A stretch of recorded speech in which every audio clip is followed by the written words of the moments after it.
और इंदौर में सिंगर दिलजीत दोसांझ के कार्यक्रम के बाद अभी तक नगर निगम टैक्स वसूली नहीं कर पाया। इंदौर नगर निगम को पूरे कार्यक्रम में हुई कमाई का 10% मनोरंजन कर वसूलना है, जिसके लिए निगम पहले ही नोटिस जारी कर चुका है। लेकिन दिलजीत के कार्यक्रम में हुई कमाई की सीए की रिपोर्ट अभी तक नहीं है, जिसके चलते निगम को टैक्स का आकलन करने में दिक्कत हो रही है।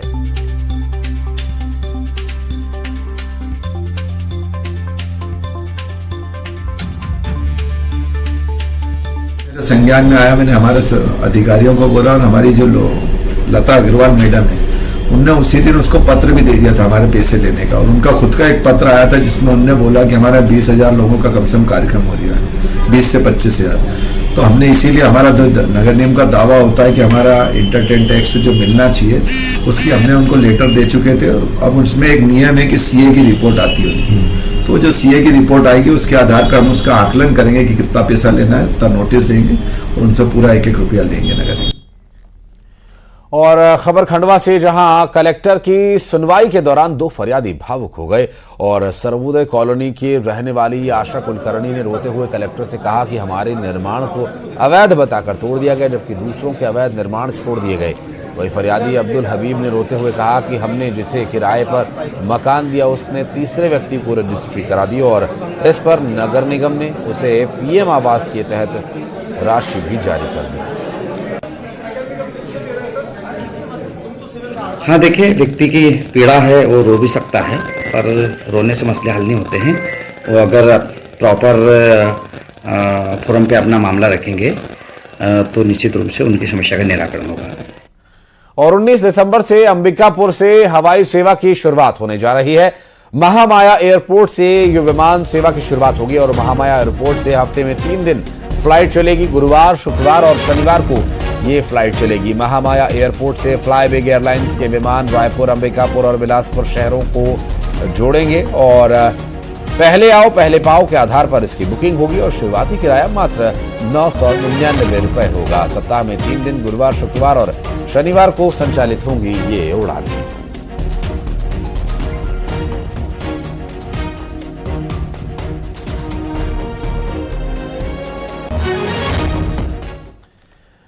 और अनूपपुर से खबर, जहां सर्दी का सितम जारी है। मां नर्मदा की उद्गम स्थल अमरकंटक में एक बार फिर तापमान गिरने से यहां ओस बर्फ में बदल गई है। जहां अमरकंटक में पारा लुढ़कने से तापमान 1 डिग्री सेल्सियस तक पहुंच गया। वहीं अमरकंटक में आने वाले सैलानी यहां की ठंड को देख इसे शिमला और मनाली बता रहे हैं।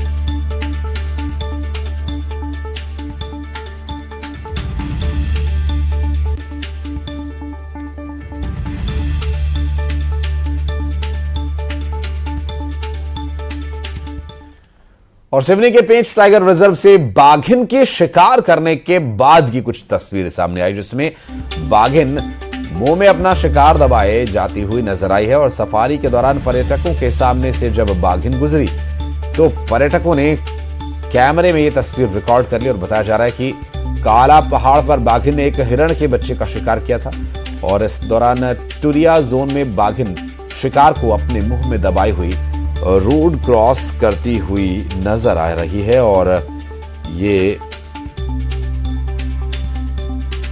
सिवनी के पेंच टाइगर रिजर्व से तस्वीरें सामने आई, जहां बाघिन को इस तरह शिकार ले जाते हुए देख लोग काफी रोमांचित हुए हैं और पर्यटकों ने ये तस्वीर भी अपने कैमरे में रिकॉर्ड कर ली है।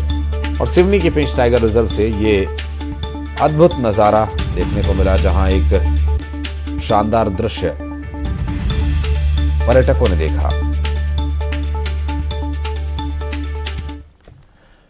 और मुंगेली से खबर, जहां अचानक मार टाइगर रिजर्व में बाघिन को छोड़ा गया और यह बाघिन कोरिया वन मंडल से रेस्क्यू कर लाई गई है। दरअसल बाघिन को रेडियो कॉलर लगाया गया और बाघिन को मॉनिटरिंग के लिए 3 टीम्स बनाई गई हैं और बाघिन को छोड़ते समय वन विभाग के अधिकारी वहां मौके पर मौजूद थे।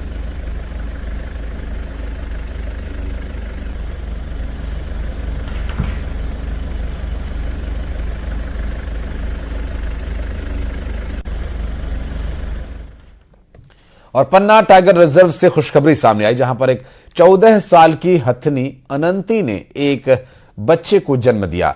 हाथियों के कुनबे में एक नन्हे मेहमान के आ जाने से यहां खुशी का माहौल है। आपको बता दें कि हथनी अनंती का ये पहला बच्चा है और इस नन्हे मेहमान के आ जाने से पन्ना टाइगर रिजर्व में हाथियों का कुनबा बढ़कर 20 हो गया है। वहीं पन्ना टाइगर रिजर्व की क्षेत्र संचालक अंजना सुचिता तिर्की ने बताया कि बच्चा और हथनी दोनों पूरी तरह से स्वस्थ हैं। आपको बता दें कि इस खुशी के मौके पर वन विभाग ने इसके बारे में जानकारी दी और एक वीडियो भी साझा किया है, जहां पर अनंती के और उसके बच्चे की पूरी देखभाल की जा रही है और अब हाथियों का जो ये कुनबा है बढ़कर के 20 हो गया है और इस तस्वीर के सामने आने के बाद से पर्यावरण प्रेमी भी काफी खुश हैं।